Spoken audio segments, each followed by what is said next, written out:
Avec Flic ou Voyou en 1979, on rentre dans une série de 3 films consécutifs réalisés par Georges Lautner et écrits par Michel Audiard.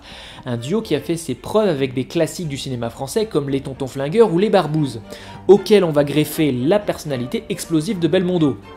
Avec quel résultat? Premier élément de réponse avec Flic ou Voyou. La guerre des gangs à Nice fait rage, jusqu'au jour où un commissaire de police se fait abattre au bras d'une prostituée.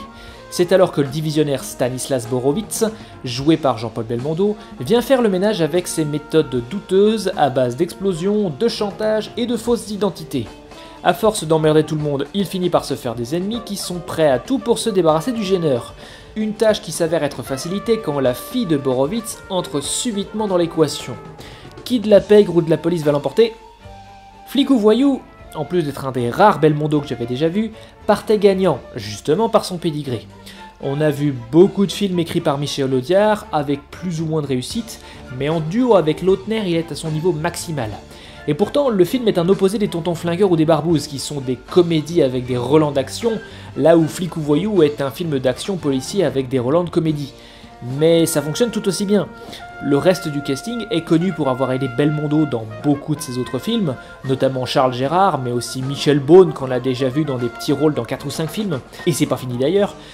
Mais la performance la plus notable, outre Belmondo qui utilise son charme pour faire passer les pires horreurs avec un sourire et même un rire, c'est Michel Galabru, dans le rôle du commissaire Casaubon, qui propose une performance poignante avec son accent qui fait en prime couleur locale.